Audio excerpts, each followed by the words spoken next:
नमस्कार, स्वागत है आप सभी का। न्यूज इंडिया देख रहे हैं आप और मैं हूं आपके साथ कृतिका। शुरुआत बुलेटिन की इस वक्त की बड़ी खबर के साथ प्रयागराज से, जहां पर इलाहाबाद हाईकोर्ट ने राज्य सरकार को सीधे तौर पर आदेश दे दिए हैं। भर राजभर जाति को SC ST का दर्जा देने के सीधे तौर पर निर्देश हाईकोर्ट की तरफ से दिए गए हैं और सरकार 2 महीने के अंदर ये फैसला ले, ऐसा कहना है इलाहाबाद हाईकोर्ट का। आपको बता दें कि फिलहाल राजभर जाति OBC वर्ग में आती है और अब उसे SC ST में लाने के लिए सीधे तौर पर आदेश इलाहाबाद हाईकोर्ट की तरफ से दिए गए हैं राज्य सरकार को, और इसके लिए 2 महीने का वक्त भी दिया गया है कि 2 महीने के अंदर पूरा प्रोसेस करके इलाहाबाद हाईकोर्ट को बताया जाए। तो राजभर जाति को SC ST में लाने के लिए सीधे तौर पर निर्देश इलाहाबाद हाईकोर्ट की तरफ से दिए गए हैं राज्य सरकार को।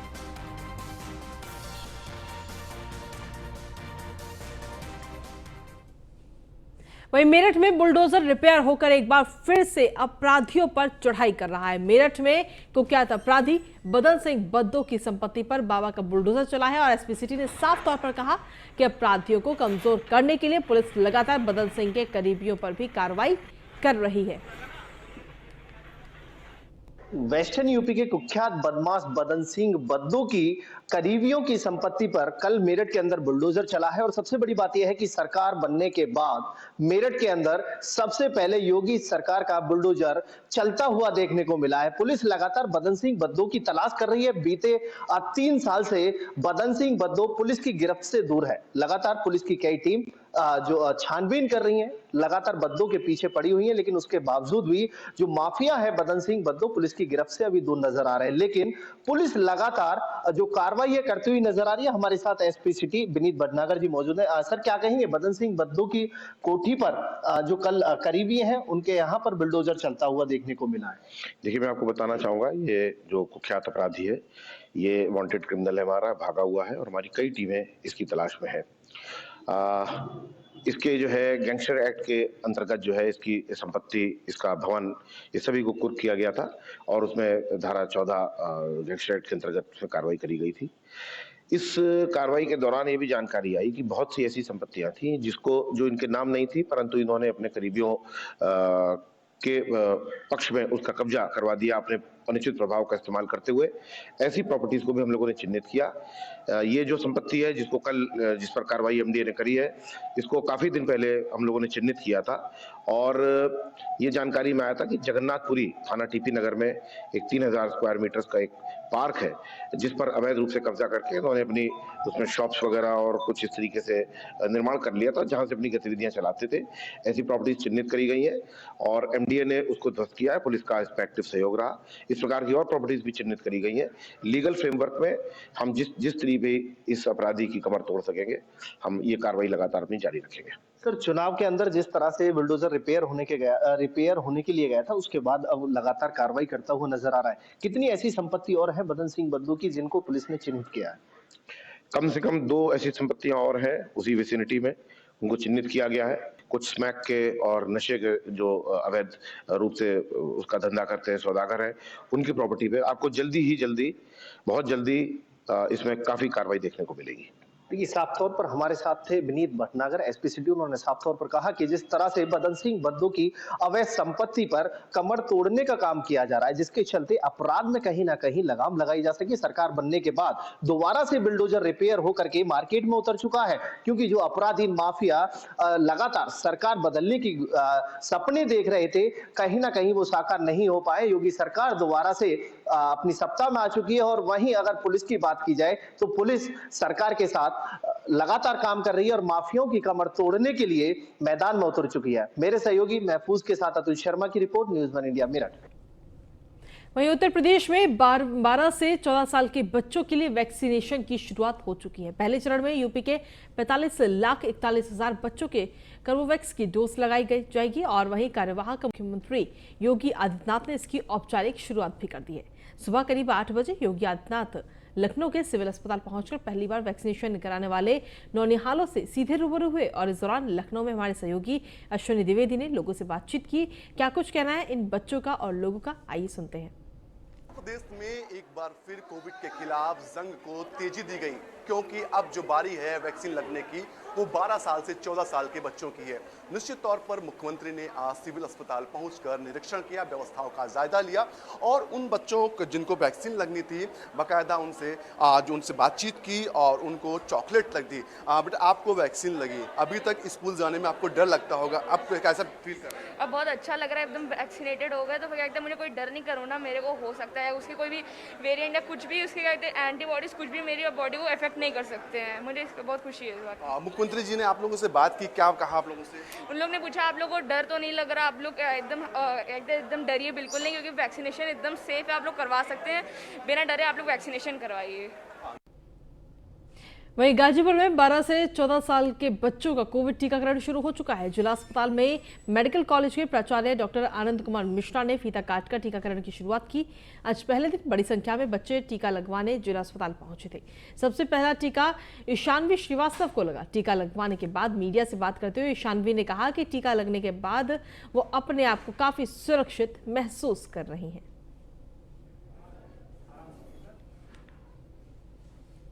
खबरों में आगे बढ़ते हैं। प्रतापगढ़ के एमएलसी अक्षय प्रताप उर्फ गोपाल को एमपी एमएलए कोर्ट ने दोषी करार दिया है। एमपी एमएलए कोर्ट 22 मार्च को सजा भी सुनाएगा। वहीं एमपी एमएलए कोर्ट का फर्जी पता देकर रिवॉल्वर का लाइसेंस हासिल करने के मामले में उन्हें दोषी करार दिया गया है। एफटीसी कोर्ट द्वितीय के जज बलराम दास जायसवाल की कोर्ट में ये दोषी सिद्ध हुए हैं। आपको बता दें कि प्रतापगढ़ के एमएलसी अक्षय प्रताप उर्फ गोपाल पर फर्जी एड्रेस दिखाकर असलहे का लाइसेंस लेने का गंभीर आरोप था। तत्कालीन कोतवाल डीपी शुक्ला ने नगर कोतवाली में संगीन धारा में मुकदमा भी दर्ज कराया था और इस पूरे मामले में अब कार्रवाई भी की गई है और जल्द ही सजा भी सुनाई जाएगी।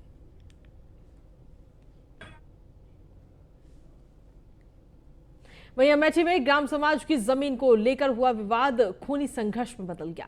इसके बाद एक परिवार ने लाठी डंडों और धारदार हथियार से दूसरे परिवार पर हमला कर दिया। इस संघर्ष में 4 लोगों की मौत हो गई जबकि 6 लोग घायल हो गए। मामला अमेठी के गुंगवाच के राजापुर कोहार का है। वहीं सूचना मिलने के बाद बड़ी संख्या में पुलिस बल विभाग मौके पर पहुंचा और इलाके को छावनी में तब्दील कर दिया गया। पुलिस ने मृतकों के शव को पोस्टमार्टम के लिए भेज दिया है जबकि घायलों का इलाज अस्पताल में चल रहा है। वारदात की सूचना पर मौके पर पहुंचे आईजी रेंज अयोध्या के सिंह और जिलाधिकारी समेत भारी पुलिस बल ने घटनास्थल का निरीक्षण किया। पुलिस ने वारदात में शामिल 4 अभियुक्तों को गिरफ्तार भी कर लिया है। आईजी रेंज ने कहा वारदात में शामिल आरोपियों पर गैंगस्टर एक्ट के तहत कार्रवाई की जाएगी।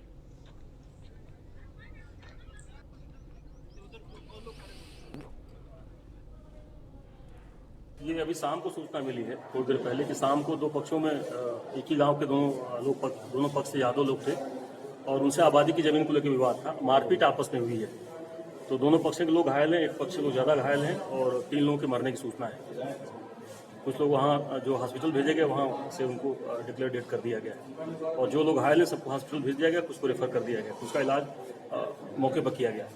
हमारे घर के बगल थोड़ी जगह थी और वहाँ पे बड़े भैया रहते थे। हाँ, और जो जिन बगल वाले की जगह थी वो भी वहाँ पे बना रहे थे। क्या नाम है उनका बगल वाले का? विकेश दुलारे जी। तो वही जगह थी, उनकी भी जगह थी, हमारी भी जगह थी। अपनी जगह से थोड़ा ज़्यादा बढ़ रहे थे वो, तो हम लोगों ने उन्हें रोका। फिर थाना पुलिस हुआ, समझौता हुआ, उसके बाद फिर वो लोग मान गए। अब रात में काम शुरू करते हैं, बस देख रेख के लिए गए थे घर वाले, बस इतने में मारने लगे। हमारे साथ घटना घटी है भैया, हमारी जगह में बना रहे हैं घर, उसको रोकने गए थे, मार दिया सब कोई को। कौन मारा? दुलारे मारा और अखिलेश मारा और ब्रजेश मारा, नितिन तिवारी मारा। कितने लोग घायल हुए आपके परिवार के? हमारे परिवार के हमारे ससुर घायल हो गए, बेहोश, हम 2 प्रधान हमारे खत्म हो गए, जेठौत हमारे और हमारे हनुमान जेठौत वो बेहोश हैं। हमारे प्रधानी धनु देवी जेठानी वो बेहोशिया है। प्रधान के बेटवा राजा है, उनके बहुत गहरी चोट नोक लगी है। नहीं, ये देखिए एक दुर्भाग्यपूर्ण घटना है और ये जो मृतक पक्ष और जो लोग मारने वाले हैं ये दोनों पट्टीदार हैं, एक ही जाति के लोग हैं और ये आबादी की ज़मीन को लेकर के विवाद था और उस विवाद में पुलिस ने उन लोगों को रोक भी दिया था लेकिन आज एक पक्ष द्वारा वहाँ पर बालू गिराया गया और इसमें तात्कालिक विवाद हुआ और लाठी डंडों की चोट आई है लोगों को। तो 2 लोग तो हॉस्पिटल में डेथ हुई, फिर एक आदमी की और हुई इलाज के दौरान, और फिर यह भी पता चला है कि एक व्यक्ति की और मृत्यु हो गई। और उसमें जो मुलजिम है उसमें से 4 लोगों को गिरफ्तार किया गया है। आज दिनांक 15 तारीख को शाम के समय ग्राम पूरे राजापुर गुंगवाच थाना अमेठी में यादव पक्ष के 2 पटीदारों में जमीन के आपसी विवाद को लेकर लाठी डंडे से मारपीट की घटना हुई है, जिसमें एक पक्ष के 3 लोगों की मृत्यु हो गई है और शेष करीब 5-6 लोग घायलों का इलाज चल रहा है, जिन्हें बेहतर इलाज के लिए यहां से रेफर किया जा रहा है। मौके पर शांति व्यवस्था के लिए पुलिस बल तैनात कर दिया गया है। इस संबंध में अभियोग पंजीकृत किया जा रहा है और अभियुक्त गिरफ्तारी के लिए 5 टीमें गठित कर दी गई हैं। शीघ्र ही घटना में शामिल अभियुक्त की गिरफ्तारी कर ली जाएगी। कल थाना अमेठी के गुंगवाच गांव में एक अत्यंत दुखद और दुर्भाग्यपूर्ण घटना हुई, जिसमें कि 2 पक्षों में भूमि विवाद के चलते लाठी डंडों से हुई मारपीट में 7 लोग घायल हुए और उसमें से 4 मजरूहों की दुखद मृत्यु हुई। इस प्रकरण में जो वादी पक्ष है, पीड़ित पक्ष अमरीश यादव, और जो अभियुक्त पक्ष है रामदुलारे यादव, ये पारिवारिक रूप से पट्टीदार हैं। इनके बीच में एक भूमि विवाद था, जिसमें दोनों पक्षों को सम्यक निस्तारण होने तक निर्माण से रोक दिया गया था। कल 15 मार्च को आकस्मिक रूप से इनके बीच में विवाद हुआ, जिसके परिणाम स्वरूप जो रामदुलारे यादव का पक्ष है उसने लाठी डंडों से मारपीट शुरू कर दी, जिसमें कि अमरीश यादव के पक्ष के 7 लोग घायल हुए, जिसमें से उपचार के दौरान 4 की मृत्यु हुई। और चलिए खबरों में आगे बढ़ते हुए बात करेंगे अब कानपुर की, जहां पर फिल्म द कश्मीर फाइल्स को देखने के बाद समाज सेवी संगठनों ने प्रदर्शन किया है और कश्मीर से विस्थापित हुए कश्मीर ब्राह्मणों को न्याय दिलाने की मांग की है। साथ ही कश्मीर में नरसंहार करने वालों को कड़ी सजा देने की भी मांग की है। वहीं 1990 में कश्मीर में हुई घटना के वक्त तत्कालीन सरकार को भी दोषी ठहराया है।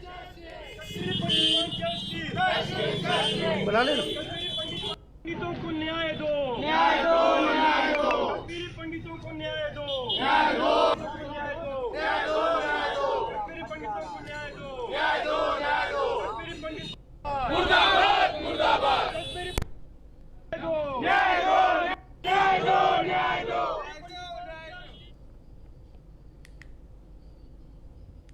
और बुलेटिन के आखिरी में एक अच्छी खबर, बच्चों का भविष्य बेहतर बन सके इसके लिए सरकार कई तरह की योजनाएं चलाती है। इन योजनाओं के जरिए बेटियों की सुरक्षा से लेकर सामाजिक और आर्थिक सहायता भी दी जाती है। वहीं बेटी बचाओ बेटी पढ़ाओ का नारा भी जोर शोर से दिया जाता है। बावजूद इसके बहुत सी बच्चियां अशिक्षित रह जाती हैं। इन बच्चियों को आगे लाने के लिए गौर ग्रुप ने अब शिक्षा जगत में भी कदम बढ़ाया है।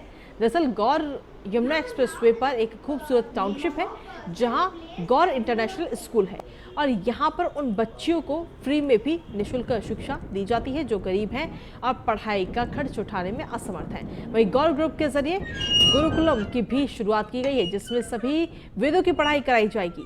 साथ ही साथ अंग्रेजी माध्यम से भी उनको शिक्षा दिलवाई जाएगी। आपको बता दें कि यमुना गौर सिटी पर आने वाले समय में बहुत ब्राइट फ्यूचर नजर आ रहा है, जिसमें बहुत सारी कंपनियां भी आ रही हैं।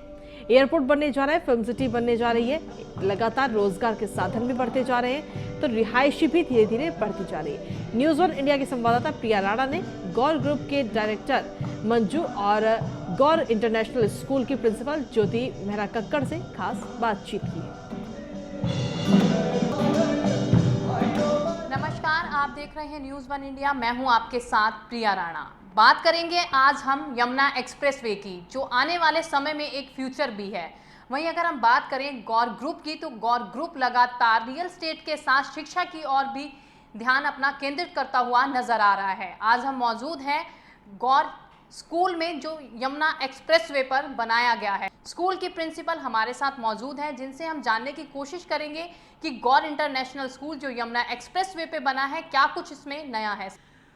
देखिए, ये आई थिंक मेरा सौभाग्य है कि मैं गौर्स के ग्रुप के साथ जुड़ी हूँ स्कूल को लेकर, क्योंकि कहीं ना कहीं स्कूल तभी आगे बढ़ता है, प्रोग्रेसिव होता है, जब हमारा थॉट प्रोसेस उसके अंदर बड़ा क्लीन होता है, जिसको हम कहते हैं holistic child centric education. Holistic child centric education इसलिए इम्पॉर्टेंट है, और जो गॉर्स ऑफ कोर्स बिलीव करते हैं, गॉर्स ग्रुप ऑफ स्कूल बिलीव करता है कि हमें बच्चे को उसकी जो पर्सनालिटी है उसको पूर्णतः टोटली होलिस्टिकली डेवलप करना है। और उस होलिस्टिक डेवलपमेंट के अंदर हमारी स्कोलास्टिक, जिसको हम एकेडमिक्स कहते हैं, सिर्फ वो ही नहीं है, को स्कोलास्टिक जो हम को करिकुलर एक्टिविटीज़ कहते हैं, जहाँ पे बच्चे के अंदर जो उसको इन्नेट कैपेबिलिटीज़ मिली हैं, जो बाय बर्थ बच्चा ब्लेस्ड है कि उसके अंदर ये क्वालिटीज़ हैं, उनको हम कैसे तराशते हैं, निखारते हैं और उसको वो एक संपूर्ण व्यक्तित्व देते हैं, जो हम कहते हैं होलिस्टिक चाइल्ड सेंट्रिक एजुकेशन। तो मैं इस स्कूल में बहुत कुछ करना चाहती हूँ, बहुत कुछ कर चुके हैं, बहुत नया है, अभी हमारा छोटा सा बेबी है, 1 साल का हुआ है कल, so it's still in that अभी वो इन्फेंसी स्टेज से कहते हैं, अब चाइल्डहुड में आया है। बहुत सारे प्लान्स हैं, बहुत सारी एनर्जीज़ हैं जो हम इसमें लगाकर एक बहुत कंप्लीट सी पिक्चर है जिसका विज़न हमारे सामने है, और हम ऑफ कोर्स उसको आगे लेकर जाना चाहते हैं। देखिए, ये थी हमारे साथ गौर यमुना एक्सप्रेसवे पे बने गौर इंटरनेशनल स्कूल की प्रिंसिपल, जिन्होंने बताया कि यहाँ पर आसपास में कोई भी ऐसे स्कूल अभी नहीं है और जो गौर इंटरनेशनल स्कूल है इसमें लगातार बच्चे बढ़ते हुए नज़र आ रहे हैं। हालांकि कोरोना काल था, एडमिशन बंद थे, बावजूद उसके यहाँ पर बच्चों ने एडमिशन लिया है और लगातार एडमिशन किए जा रहे हैं। वहीं अगर हम बात करें तो बहुत बढ़िया सिटी ये बनकर तैयार होगी। न्यूज़ 1 इंडिया से मैं प्रिया राणा, नोएडा। बेटी बचाओ बेटी पढ़ाओ का नारा लगातार सरकार के द्वारा भी फैलाया जा रहा है, जिससे कि बेटियां शिक्षित हो सकें। लेकिन अभी बहुत सारे क्षेत्र ऐसे हैं जिसमें जो बच्चियां हैं गरीबी रेखा वाली, जो अशिक्षित होती हुई भी नज़र आ रही हैं। हमारे साथ गौर ग्रुप की डायरेक्टर हैं मंजू गौड़, इनसे हम जानने की कोशिश करते हैं कि क्या कुछ। मैम, मैं आपसे जानने की कोशिश करूँगी कि पहले ही आप शिक्षा की ओर बहुत ज़्यादा ध्यान दे रही हैं, चाहे हम गुरुकुलम की बात करें, आपने गौर इंटरनेशनल के पास एक गौर गुरुकुलम की शुरुआत भी की है, वहीं यमुना एक्सप्रेसवे पे आपने एक बढ़िया सुंदर टाउनशिप बनाई है, उसके बाद वहाँ पर एक स्कूल का भी इनॉग्रेशन आपके द्वारा किया गया है। तो क्या कुछ आपके मन में इसके लिए धारणाएं हैं? सबसे पहले नमस्कार। आज हम स्पेशली बात कर रहे हैं यमुना एक्सप्रेसवे की स्कूल की। जब मिस्टर मनोज गौड़ जी का जो विज़न था, आज से 2013 की हम बात करते हैं, जब वहाँ पे township, it is a 250 acres township, and अगर हम उसकी बात करें तो बहुत बड़ा एक विज़न था, क्योंकि नेक्स्ट डेस्टिनेशन वही थी। नोएडा एक्सटेंशन जो था वो पूरा फुलफिल होता जा रहा था, लोगों को और घर देने थे और हमें आगे बढ़ना था। तो उस टाइम यही सोचा गया था कि यमुना एक्सप्रेसवे जो है वो नेक्स्ट डेस्टिनेशन की तरह सामने आएगा। और सबसे बड़ी बात यह है कि हम उसमें फ़र्स्ट मूवर बने हैं कि आज वहाँ पे 1000 फैमिलीज़ रह रहे हैं। ये बहुत बड़ी बात है, क्योंकि यमुना एक्सप्रेसवे पे अभी तक कोई भी और सोसाइटी या कोई भी जो टाउनशिप है अभी इस तरीके से नहीं बस पाई है जो कि यमुना एक्सप्रेसवे बसी है। तो जब हमारी टाउनशिप वहाँ पे बसी तो हमने देखा कि लास्ट ईयर कि सबसे ज़्यादा ज़रूरत है लोगों को स्कूल की, क्योंकि अगर लोग वहाँ पे रहने आते हैं तो उन्हें स्कूल चाहिए। जॉब के लिए तो हस्बैंड या जो आदमी है वो कहीं भी जा सकता है, लेकिन स्कूल उसकी फ़र्स्ट प्रायोरिटी है और स्कूल वो बच्चे अपने घर के पास में भेजना चाहता है। तो हमने इसका यही प्लान किया कि क्यों ना यहाँ पे एक स्कूल खोला जाए, और जो कि फ़र्स्ट प्रायोरिटी है। जब वहाँ पे स्कूल खोला गया तो हमने देखा कि एक बहुत बड़ा फ्यूचर है वहाँ पे, बहुत बड़ा एक फाइनेंशियल हब बन के आ रहा है, इकोनॉमिकल हब बन के आ रहा है वो जगह। जेवर एयरपोर्ट आ रहा है, या टॉय इंडस्ट्री आ रही है, मेडिकल इंडस्ट्रीज़ आ रही है, लेदर इंडस्ट्रीज़ आ रही हैं, ऐसी बहुत सारी होटल्स एंड बहुत बड़ा एक इंफ्रास्ट्रक्चर जो तैयार हो रहा है। तो मुझे उस टाइम समझ में आया कि हमारी रिस्पॉन्सिबिलिटी बहुत हाई हो गई है, क्योंकि अगर आसपास गवर्नमेंट इतना बड़ा इंफ्रास्ट्रक्चर तैयार कर रही है तो we are the first one, जैसे कि as well in the Gaur city we are the first one, same as in Yamuna city we are the first one कि हम एक इंटरनेशनल स्टैंडर्ड का स्कूल लेके आए, जो कि वहाँ के स्टैंडर्ड्स को आगे आने वाले फ्यूचर को मैच कर पाएगा। और मैं वहाँ के लोगों को बहुत बहुत स्वागत करूँगी कि जल्द से जल्द आएँ, और बहुत कम सीटें हैं, आप आएँ और वहाँ पे स्कूल में अपना एडमिशन लें। मैम, गौर ग्रुप के द्वारा गरीब बच्चियों को भी मुफ्त में शिक्षा दी जा रही है, कितनी बच्चियाँ हैं जो पढ़ रही हैं इस समय? हम जो मॉर्निंग स्कूल है अभी मेरे पास 3700 प्लस बच्चे हैं। इसके अलावा जो इवनिंग स्कूल है उसमें 360 गर्ल्स जो है एजुकेशन ले रही हैं। अभी आगे वाले टाइम में क्योंकि बच्चे प्रमोट हो जाएंगे तो इस साल ये आई थिंक 400 के करीब ये नंबर हो जाएगा। और ये हमारा जो प्रोग्राम था बेटी बचाओ बेटी पढ़ाओ आज से 4 साल पहले शुरू हुआ, और मुझे बहुत खुशी है कि हम सक्सेसफुली इसे कर रहे हैं। देखिए, ये थी हमारे साथ मंजू गौड़, जो लगातार रियल एस्टेट के साथ शिक्षा की ओर भी ध्यान देती हुई नज़र आ रही हैं, क्योंकि बहुत सारे गांव और क्षेत्र ऐसे हैं जिसमें बेटियां अभी भी अशिक्षित हैं। जो गौड़ ग्रुप के द्वारा एक पहल पहले से की जा चुकी है, उनको वो आगे बढ़ाती हुई नज़र आ रही हैं। इनका फ्यूचर में भी प्लान है कि ये शिक्षा की ओर ध्यान देंगी। न्यूज़ 1 इंडिया से मैं प्रिया राणा, नोएडा। और न्यूज़ 1 इंडिया पर खबरों का सिलसिला यूं ही लगातार जारी।